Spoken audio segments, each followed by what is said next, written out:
Athletes, Hey guys, coming to you again from South Africa I'm back in the civilization and we are broadcasting from a real room. in a real bed. Yep. And we have AC for the first time in 2 weeks, Yep. which kind of feels a little bit weird. Yeah, Like we're living the luxurious life again. Yeah. I feel like we're going to get sick because of the AC. That's what people think. Yeah. All right. Hopefully this won't get cut out with the Wi-Fi service in our hotel room, but we wanted to give a recap from our recent 4-stage mountain bike event. Now, you might not be a mountain biker, you might not be doing any type of stage races, but we wanted to share our experience to you for a few reasons. One, just we love sharing our experiences with everybody, and I feel like some people can relate to it. Also, you might be interested in doing an international event. You might be interested in going to this beautiful part of the world in South Africa, which is a very affordable place for Americans to visit.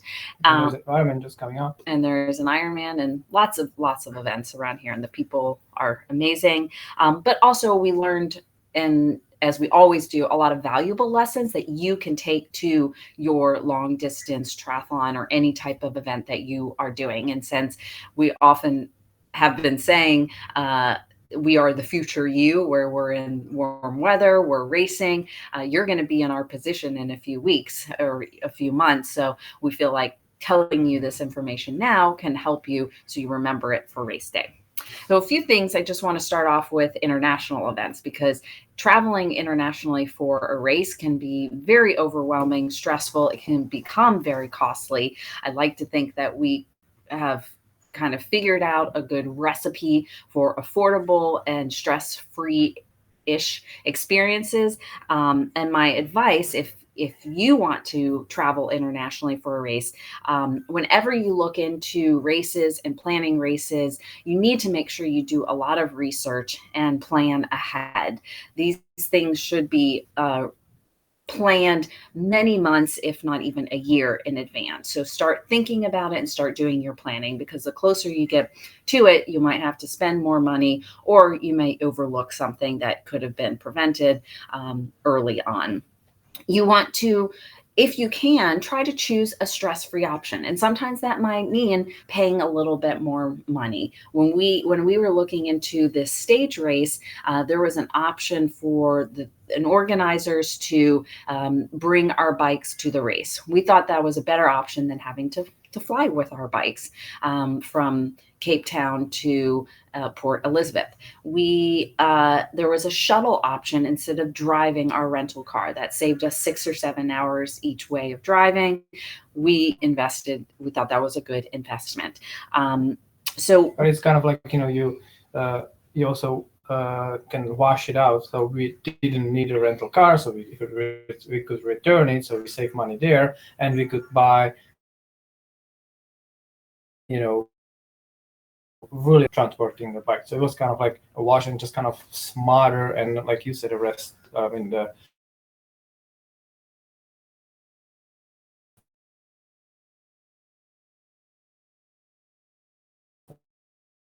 worry-free. To book with a travel agency what you feel will give you the best stress-free experience for that race. Yeah, like speaking of Ironman races, the world kind of known organization is the Nirvana Travel, and they have different packages. So if you consider doing an international race from the Ironman, they also, actually Nirvana does a lot of other brands, not just Ironman, but it's one of them. Those options, you can really save a lot of nerves and worries by booking with organization like that, and have everything kind of laid out, or just kind of like help you along the way, because you don't know doing it for a while. Yeah.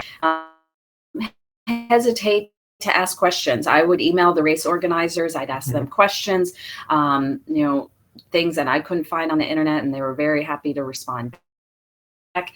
And Also, I like to watch any type, not only just going on the website of the event, but I like to watch any videos that I can find. And we enjoy this anyways, and that's often how we find out about these races, is watching videos on YouTube or different vloggers. But I like to watch these videos so I'm seeing, like, what is the weather like? What are people wearing? What's the vibe like? And that also allows us to help with packing, with planning, having certain ideas of what to expect for the event.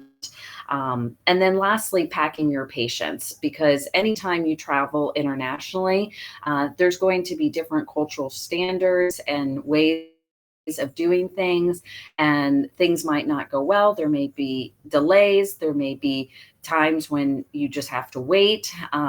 Things might not go as planned. So it's important to just have a little bit more patience than what you're used to. So now on to the event. The event was PE to PE Plett, which is Port Elizabeth to Plettsburgh, but actually it was the other way around.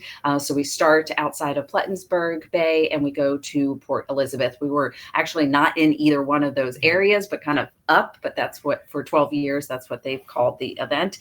And they've done slightly different courses here and there, but with the same kind of similar route of going from one area to the other. We booked a shuttle. So we flew into Port Elizabeth, which happens to be the home of the Ironman. Great atmosphere there, right along the beach. It was beautiful there. It reminds me of like Cozumel or Panama City. Definitely can understand how the swim would get canceled a lot because the water was very choppy and rough there.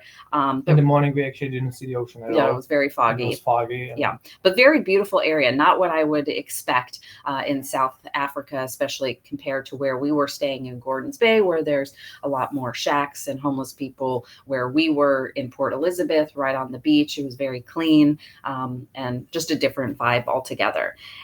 So we took a shuttle. So I booked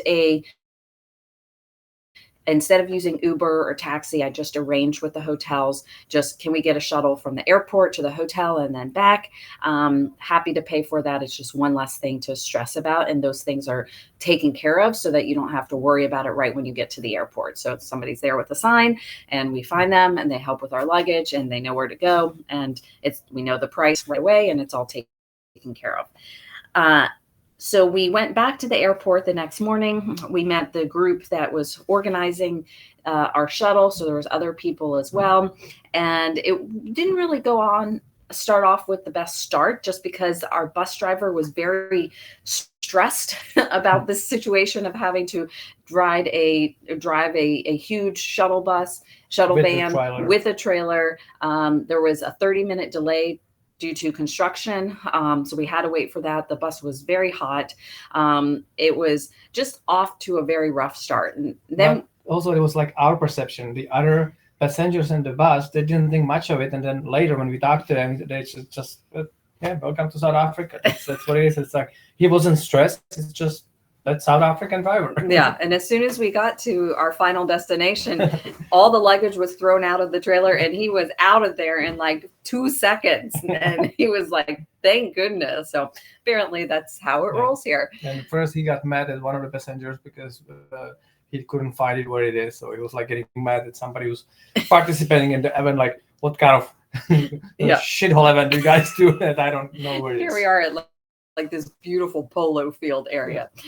Then when we get to the event, it was kind of the pre-event. So it wasn't that everybody arrives then. It was just for those who need to arrive early. There was an option for people who are local to drop their cars off and someone would bring their cars to the finish line. And they didn't have to stay that night before. They could arrive that morning. So a lot of people did that. It was really cool. I mean, it was a smooth process. It was cool in just the whole vibe. And then seeing like the coffee trucks and the food trucks at Fruit Truck, and then getting our bib numbers and packet. We got a lot of really cool swag. So all that was really smooth. But then knowing that there was just a few bathrooms, like 2 bathrooms for 80 plus people, I paid for a vegetarian option throughout the entire race. They didn't even have one for me.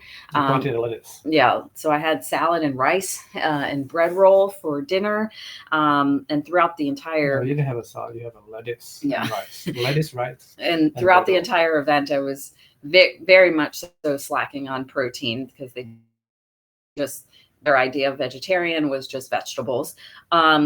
So that didn't go well. And then at night, there was tons of noise with them kind of setting up and taking things down as we were sleeping in the tent. And there was guys snoring. Like, it was, I didn't think it's possible for a human to make such a noise. It was like, he was wrestling the bed for the whole night.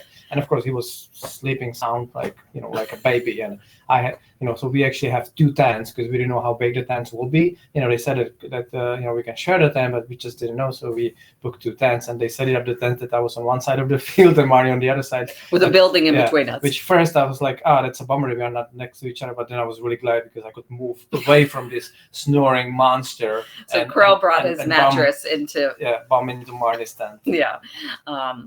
So it wasn't off to the best start. We definitely woke up pretty tired in the morning, and really we were just anxious. Let's just get this started. Let's just do what we came here to do.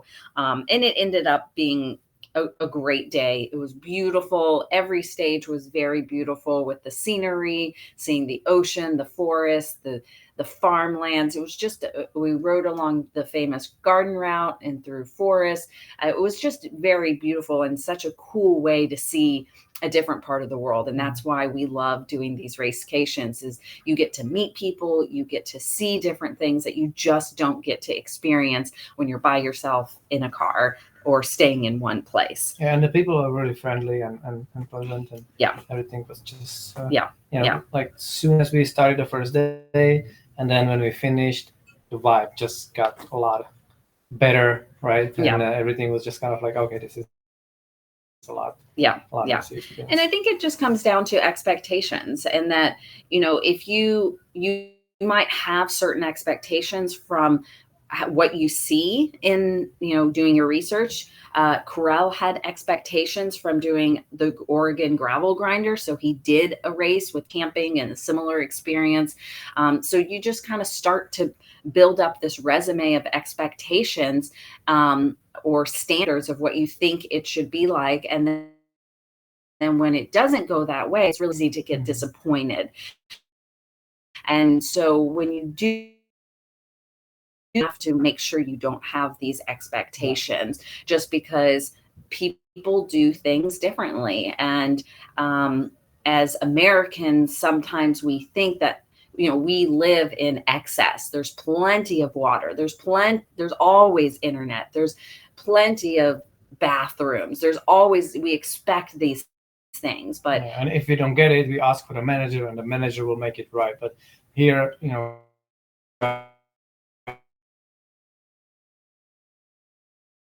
in different countries, or with the toilet situation, the porta potties. I've never been in cleaner porta potty. There was a porta potty, and it was kind of like you would flush it by just pushing this little pump, and the cleaner would come in, and it was just, that was a great experience. So these guys were standing all day long waiting for you to go and use the porta potty so they can clean it. Yeah, place to wash your hands. There were showers. So we often had to wait for a shower. There was 6 showers and didn't have hot water, which sometimes that was nice, but sometimes it was, there was one colder day and would have been nice to have a hot shower. We were limited for how long we could shower. There's water shortages, so they did encourage us to shower for about 2 minutes, if possible. It depends on the mud. Yeah. A lot of getting rid of mud. We're not supposed to drink the water in certain places. Brushing our teeth, just with a bottle of water. The food was amazing after the race. I mean, the assortment of fruits and different snacks that you could have. Corel enjoyed his meals. I mean, he had plenty there. My meals weren't the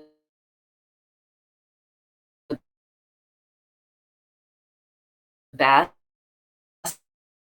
that's good if we have some extra snacks. We had like pretzels and crackers, and I brought some peanut butter just in case because it's just a go-to. I had some protein bars, just things to help in case we needed it. Yeah, it was also really awesome that they have like a coffee stand. It was like a trailer that they contracted, and they were following us.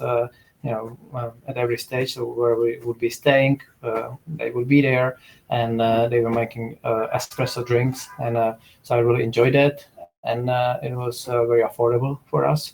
You pay for this as an extra, of course, but it was very affordable, and again, it was kind of like a funny situation there one morning when there was a guy in front of me and he brought his typical, like the Americans, although he was not American because we're the only one, but the typical American size coffee cups, the aluminum cups, and wanted 2 large cappuccinos. So they made large cappuccinos, put it back in, and he's like looking at like, this large and what's small? So, the small was like this and large was like this. Yeah. But that's how they have it, and you have to accept it. Yeah. It's not the gallon of the drink that you get at the American gas station. Yeah. Now, coming prepared was something that we just talked about, but that is something that we've learned through experience. And I think that it's always important to have extra and not to just assume that things will be there. And I think a lot of us show up to a race that we are accustomed to, like an Ironman branded event, and we just assume that we will have X, Y, and Z and that it will be available. But when you come to an international race, you can't make those assumptions, even if it's with the same brand. So with this stage race, I brought from the feed, I got 6 or 8 GU recovery packets so that we could have them after every stage. I brought the shaker as well. We had plenty of sports nutrition. So that we had that, which is, I felt like when we did the oat route for 7 stages, which was at the end of our 3-week vacation, we kind of ran out and had to ration our sports nutrition. But here we had plenty of sports nutrition, which was good. Corral had the great idea to bring a headlamp, which I didn't even think about, but having that headlamp when it gets dark at 7 o'clock and then you have to find your tent and then you have to go to the bathroom or brush your teeth or something. Find stuff in your case, in your bag when it's dark. And it's pitch black. So having those headlamps was really helpful. Although at the last place that we stayed, there was a little lantern in our tent, which was just super cute. I have the best little fan that I found on Amazon, and it's a really good fan and very portable. So I always bring that because when you travel internationally, especially outside of America, you rarely have AC. So that's something good to have. I did not bring enough cool weather clothes because I just didn't make the assumption that it was going to be cold. But in the evening, it got very cool. Times I was wearing pants and long sleeve shirt and socks. And so I kind of wore the same thing every night. So having a variety of clothes is really important. Well, to this, I kind of did almost like the opposite thinking because I knew that a lot of times we just pack way too many things when we do these events and then you ended up not using it and it's just like extra stuff that you have to haul around. So I knew from the past experience, I'm okay if I'm going to be sleeping in tents and kind of like being on this camping side, I don't need to have a clean shirt every single day. I'm okay with wearing the same shirt for a few days or having stuff like that. So it's just kind of like try to reduce the amount that you really need. I wanted to make sure that I have a fresh, clean cycling gear for every day, including the gloves and including I use the headband under the helmet because I know when I sweat, it starts dripping down into my sunglasses. So these type of things, those were priority for me. And the other stuff, like if I look pretty with new shirts every day, or I didn't need to have any kind of the extra stuff for the normal life. It just made it a lot easier to pack. Then tools. So Corral always travels with his tools, and once again, that's just something to be prepared with mechanicals or issues with your gear. Do you have extra of what you need? One of the stages. So. Just kind of jumping ahead, this race was pretty gnarly in that there was a lot. There were lot of Jeep roads. 99% of it was kind of Jeep type forest roads. And with that comes a lot of loose, chunky rocks. And so things were just shooting everywhere. And I ended up breaking a spoke sometime during the ride on stage 2. So thankfully, the mechanic there was able to replace the spoke, something we needed to pay for, and had to leave my bike there throughout the whole day. But these are things that even you, when you travel to a triathlon, your bike might be damaged from the flight. So it's good to be there. But the basic essential stuff I usually bring with my with us, so I have, things like not just the tools, but also a few spare things that we may need, and usually we don't need it, and it's great. But this time, actually, I did need it to put a new chain on the bike, or spare chain. It was actually a chain that I used before, so it was a correct length, and it was actually pre-waxed, so everything was ready. And in one of the stages, when my chain just developed a stiffling that was probably from the maybe hitting the rock or getting stuff inside of the little rollers, so it just wouldn't move. And basically, what was happening at every pedal stroke is the stiffling goes around the chain, around the drivetrain. He would just skip on the gear. So no matter what gear you use, it's just like skips. And at first, I thought that I broke the link. It's like half open and it'll break eventually, but I was glad it wasn't. But the solution on the road was that I was just trying to kind of work it out and try to bend it in every direction to kind of loosen it up. It did to some extent that I was able to finish the stage, but I could not use the chain for the next day. So it was handy that I did have the extra chain that I just swap, and it was pretty easy swap. I also brought a spare set of driller pulleys, because what can happen in these narrow races is you can break the pulley. It's nothing uncommon. You can break the tooth on the pulley, on the real driller pulleys. So I have that, and I also have a few valves, and I have a sealant. And although the bike shop was really well stocked, but we didn't know that they will have the stuff. What I didn't have, of course, spokes. So it was good. And a bar end plug. And the bar end plug, yeah. That I lost. Yeah, but things are just falling off the bike. Yeah. And but yeah, to be prepared to just kind of have the essentials, and of course to your comfort level. And it's kind of good to learn some of the basic mechanic skills, so you can help yourself when something goes wrong, if you don't have the option to see a mechanic. Yeah. And inside my hydration pack, Corel had a baggie filled with everything that I would need in case I had a mechanical. So I had CO2s, I had the plug for the tire. I had a little extra spare battery for the regulator. Yeah, there was also a spare tube if needed, and chain link. And a tool to fix anything. Yeah. So I had all that with me in my bag. Because even like if you don't know how to use it, the chances are that there will be another rider who knows how to do it. So you having the proper tools or equipment, can solve the situation. Yeah. And there were some riders who had mechanicals. There was one rider that he had to come back after like 10K of racing because he busted like 3 spokes. They fixed it, and he went back and still finished. He busted his wheel, and then he went through all these CO2s, and he still couldn't fix it. He needed to get a whole new tire or wheel. So he had 3 spokes were broken. Oh, okay. Yeah. So crazy. He fixed it, and then he finished it solo. Yeah, that's awesome. And then also the last thing is coming prepared with your equipment. Corel did a great job making sure we had the right tires. There was a lot of flat tires. He made sure our tires were more sturdy and hopefully flat resistant, which they ended up being. So that was great. But making sure that you do get your bike tuned up, that it is in good working condition.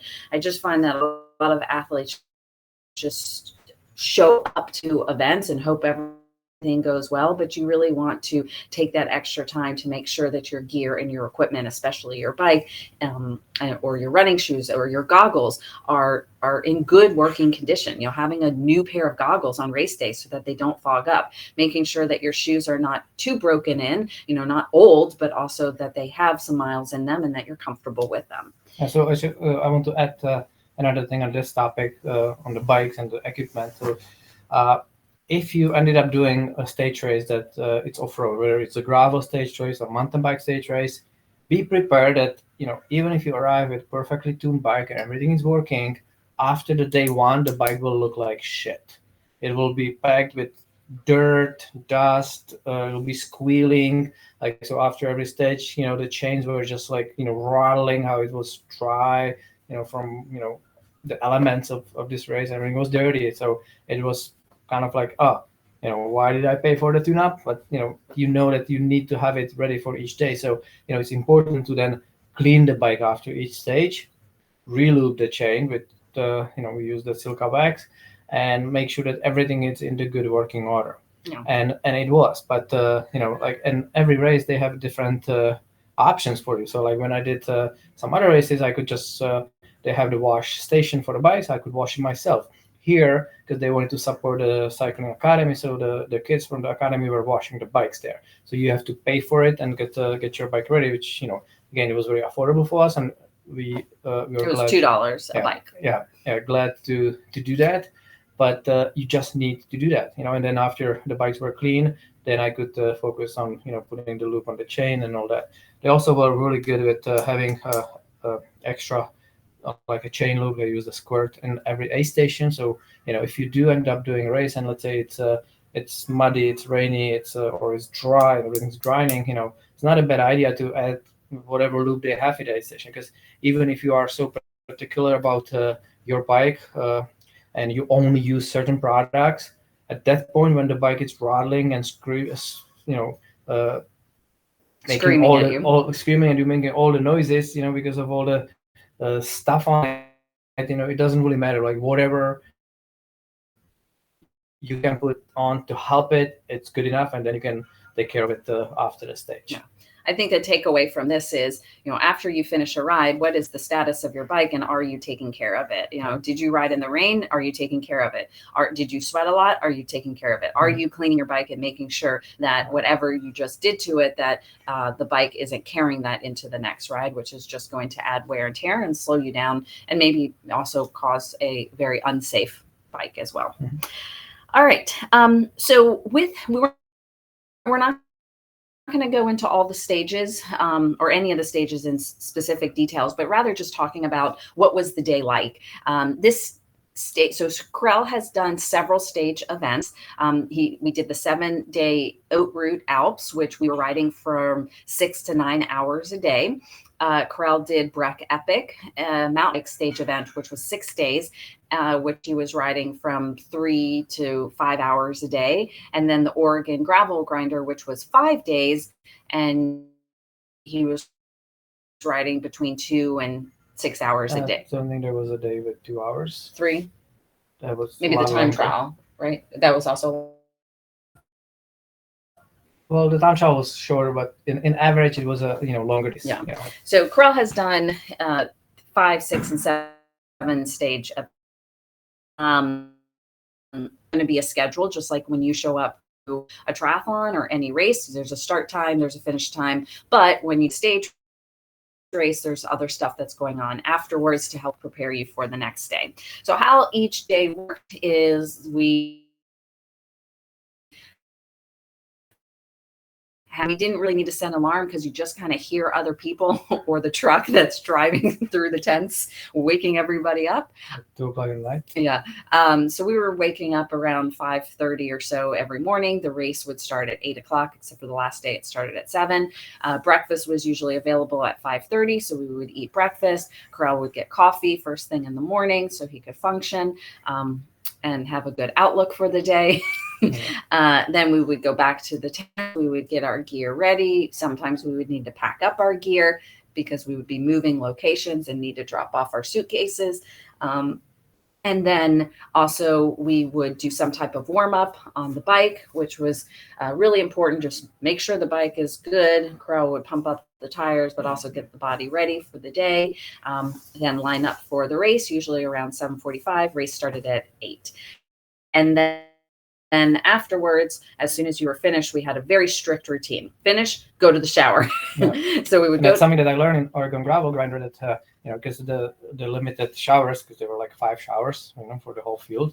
So you just take advantage of your position. So if you finish, and as soon as you can, you go get the shower. And in Oregon, actually, we could pick the tent, so we can like go pick the tent and then go get a shower. So here, the stands were assigned, so you don't need to do that, but you still like there was the race after the race to the shower. Yeah. And so you had your kind of your bathroom stuff already packed in a bag, and so that was really, once you got your suitcase into your tent, we would go to the shower. Then after the shower is a portable shower, so they have like the big water tank with some compressor and hoses into basically those stalls that look like a porta potties almost. And there was a portable shower. So we'd get all the dirt off of us, and then clean up. And then after we had our shower, we would go get food. I would also just start on my recovery drink while I was waiting for the shower. Then we would go get food, sit in some beanbag chairs, recover for a little bit, and then afterwards we would drop off the bikes. Sometime before and after we ate, we'd also drop off the bikes to get them cleaned, and then we would then relax for a little bit. There was a lot of extra time, which is kind of a little bit awkward because we would want to be using that time wisely to be working, but the Wi-Fi wasn't the best. So we were a little bored and anxious just knowing that we couldn't be working throughout the day. Us being international, we can't really use our phones like other people could. So we really depended on the Wi-Fi, which it wasn't the best at times or in certain areas. So that, when it's hot outside and the only place you have Wi-Fi is around your tent, it's not very ideal. And the Wi-Fi is really spotty. Yeah. And, it's like things like training peaks require a lot of bandwidth, a lot of data being used. So it was very. Yeah. So we would rest. We would stretch. There was a stretching class, which was nice. We did go for a jog 2 days, not so much because we were bored or felt like we needed to, but just that's what we do. We're triathletes and we just want to get the most out of this. And, before this, when we even decided that this will be kind of like our Kickstarter for the season for some bigger races. So we wanted to train throughout this trip. So we, before the extra race, we train every day. And after the extra race, we train every day. Yeah. And we also, ran during this race, although, we needed to be smart about it to make sure that we could, obviously the first day you're still somewhat fresh. So as that fatigue built on, it came to a point where it's like, it just doesn't make sense to do a run, just like we would coach you and say, hey, it just doesn't make sense. So like between the stage 3 and 4, so before the last stage, we decided that we just can't run. And the reasons were not just that we were tired, but also the day was extremely hot and there was no shade whatsoever, right? Yeah. And we just kind of like, we can use this time to just they have a nice cold pool. So like keep going into the pool. And I know I'm jumping ahead. No, that's totally fine. But, it's just kind of like you need to be smart with your choices and decisions, but don't just think like I'm doing this race. This is the most important race in the, of the year. And I have to be fresh. Like just stick to what you wanted to do. And for us, it was a training camp. Yeah. Then there was a charging station, but we also had portable chargers, banks that we could use. Corel has a nice solar one that takes 2 months to charge. Yeah, if you rely only on the solar panel, I looked at it, it was like it would take like forever to really charge. But the good thing is that, so when you shop for these portable chargers, and I'm sure you guys know that, there are different capacities, so just because it costs $10 less, it may not be the best option. So get something that actually has pretty good capacity. And, we were good with, we brought 2 of the portable chargers and we were good for pretty much everything. Yeah. And didn't need to really recharge it. Yeah, but they did have a charging wall, which was nice. So every day we would make sure that our gadgets were charged for the next day. Corel would check the batteries on the bike. There's a lot of things you're just, even though you have all day, you want to make sure that you're starting to get things ready for the next day. And the same thing with a triathlon. You don't just want to wait until the day before the race to get everything ready, because what if you have an issue with something? So the sooner you do it. So in our case, when we only have 6 hours before we go to bed, and then we have the next stage, in hour 1 of our recovery, we want to start getting things ready for the next day. So we would also clean our hydration packs, clean our bottles out.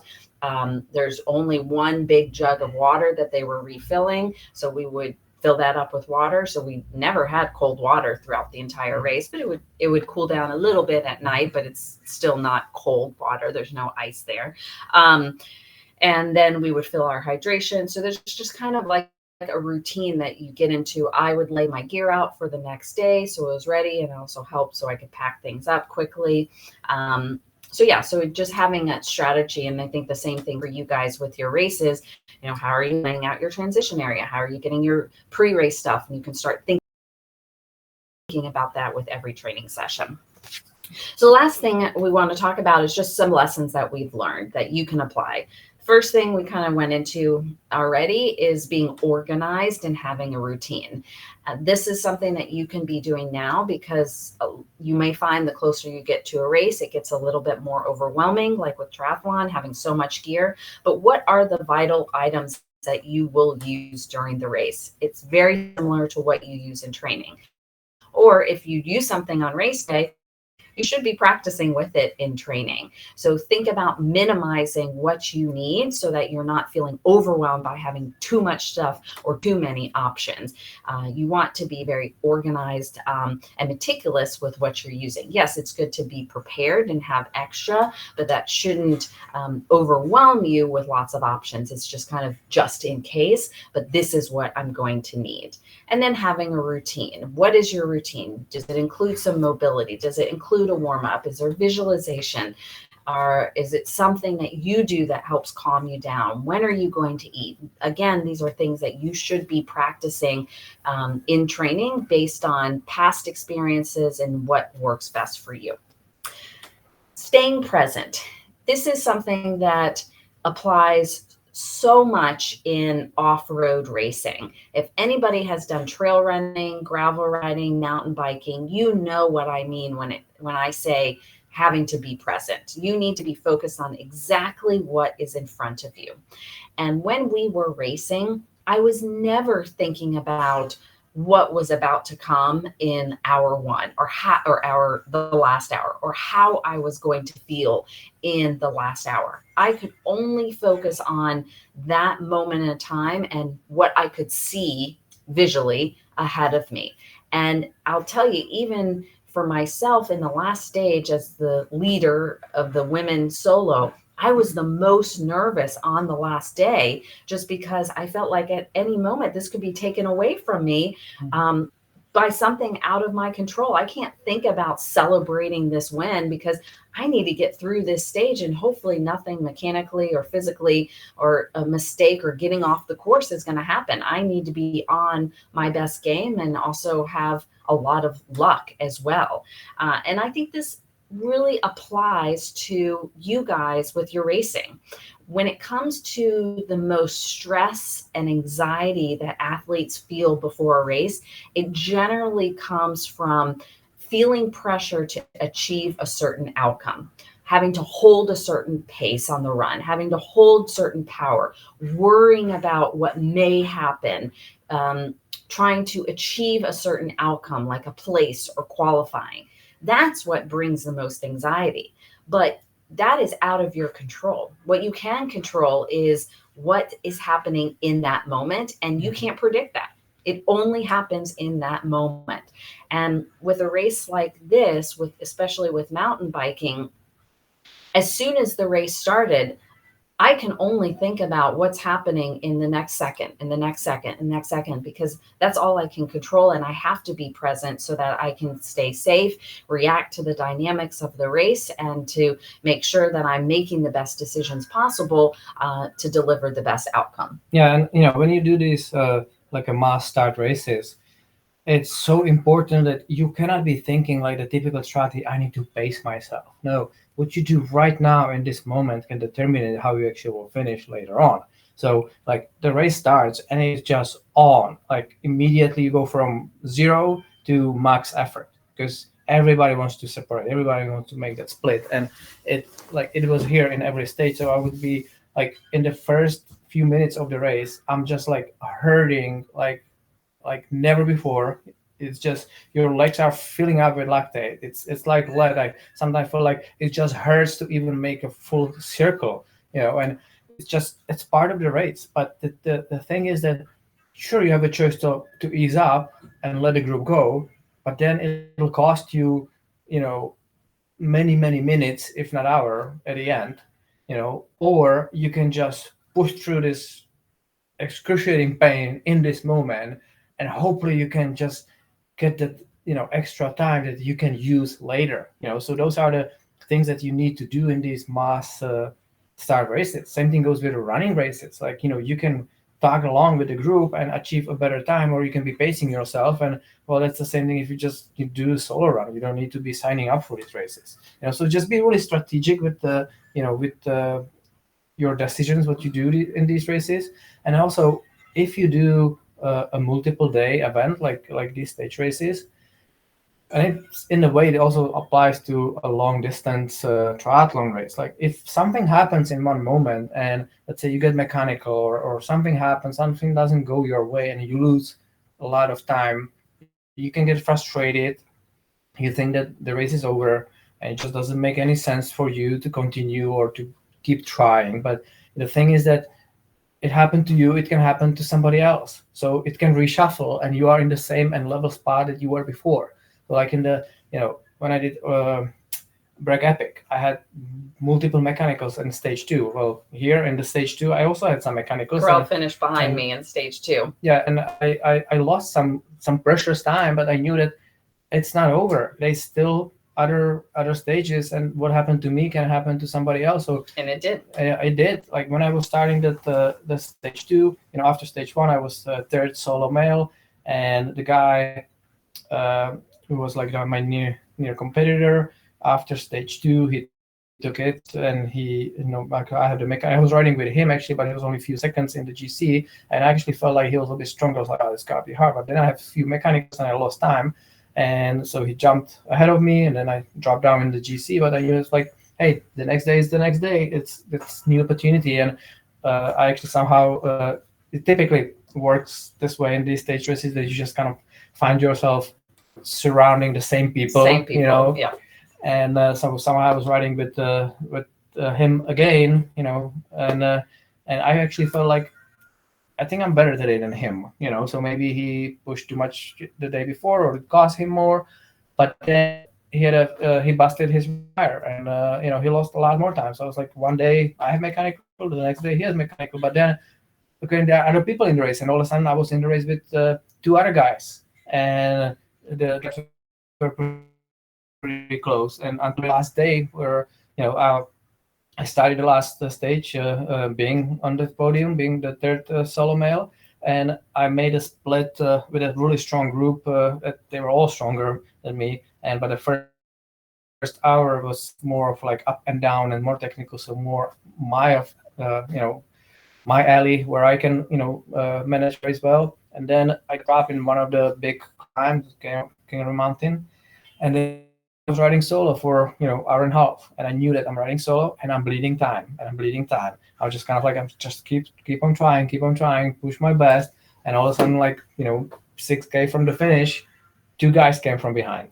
And now it's just like, okay, now the race is on again, and they were also in the solo category, and I just have to make sure that I don't give them the extra time that I had before. And it all worked out, but it's just, you never know what's gonna happen, and it's never over until it's over. Yeah. Same thing applies in the long distance Ironman. Like if something happens to you during the race, well, it can happen to somebody else too. Yeah. And in saying this, that you do want to stay present and also being mindful of the race dynamics, you also need to focus on yourself.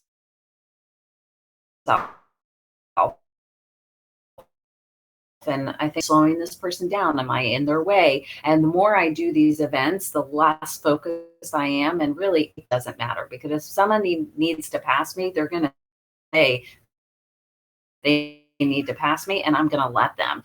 So don't worry about what other people think or what other people are doing, but at the same time, be mindful of the decisions you're making and how it might impact your race. If you need to surge a little bit, if you need to pass somebody, you really need to be present, because that's what racing is. The last 2 things is confidence in your sports nutrition. We didn't need to think at all about our nutrition, just because we do the same thing in training for our long workouts, when we mountain bike, when we do long workouts, when we do our runs. We know what works for us based on doing it in all of our training sessions. You guys are getting closer to your races. If you are not practicing your sports nutrition and your hydration and what you are going to do on race day, you're already falling behind. So you have to make sure that you're practicing these things in training. It's not that you wait until the workout is deserving of sports nutrition. Every workout, it's an opportunity for you to be practicing your nutrition.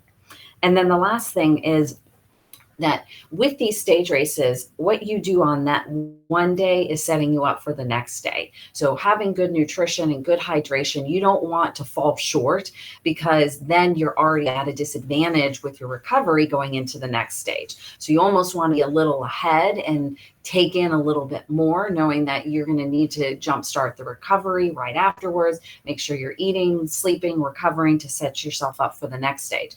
But the same thing applies to your training. What you do on Friday is setting you up for Saturday, which is setting you up for Sunday. So if you're not paying attention to how you're eating after your workout, if you're just finishing a workout and then you forget to eat, or you just get back to life and it's several hours have gone by and you didn't do a good job with your recovery nutrition, you're already putting yourself at a disadvantage going into your next workout. So you want to make sure that no matter what you're doing, or you want to make sure that what you're doing for one workout, that's helping you recover and prepare yourself for that next session. So we hope you found this helpful, a little bit about our race, but also some great lessons learned that you can apply to your upcoming races. All right, bye. Bye.